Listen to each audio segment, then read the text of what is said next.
Good morning.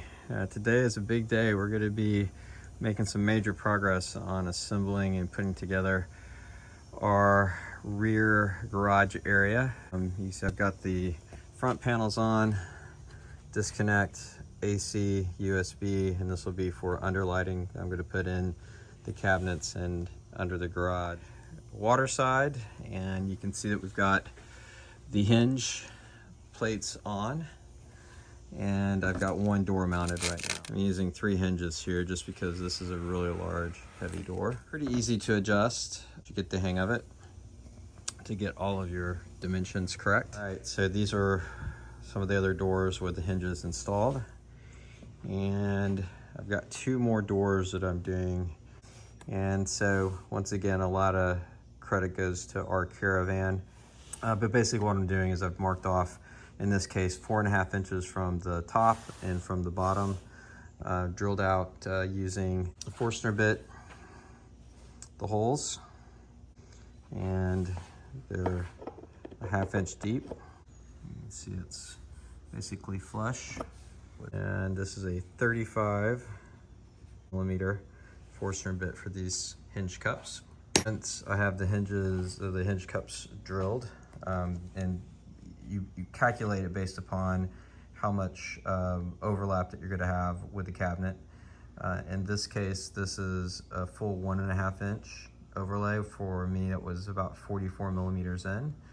And then in some cases, I only have, because I'm splitting the 80-20 in half, only have 0.75 inches roughly, or in this case, I think it's 23, or it was 27 millimeters, I think was the setback. So once you have your setback, you drill your hole and then place the hinge in. I'm using these 2 squares to make sure that the hinge is square with the door. I'm using this little punch to press into the laminate, pulling out the hole for the screw.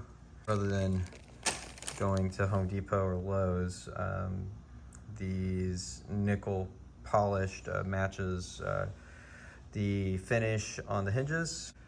These are number 6 5/8, and you can use these for all the Blum hardware.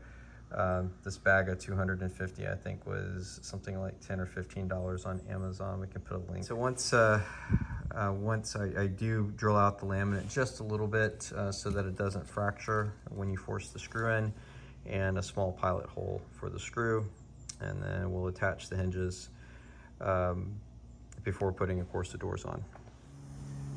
This will be a short video of how I'm drilling the holes to modify the hinge plates for the Blum soft close hinges. Original holes are here, here, and where I've got this clamp. But with the 80-20, we need to modify this. If you're following our caravan, you can see that as well, to be able to attach to the 80-20. What I'm doing is using a step bit. I've got this firmly clamped. You do want to use a good clamp. I find the Irwin quick grip clamps are similar to not really do a good job on this. Once you get through the metal edge, it will grab and spin quickly, so just make sure that you're being careful. But I just then take this down to where I get to the size to be able to get to, in my case, a 1/4 screw through. So no problem. And this little area here is a pretty good indication. It kind of holds your drill bit in place and is about right on the spot that you need to be. So this is how we're modifying. And oh, by the way, since I'm anal about rust, I am using some pre-existing satin finish that we've had to spray the holes afterwards, because you've got a bare metal edge. So I'm doing that after I'm done with all the holes.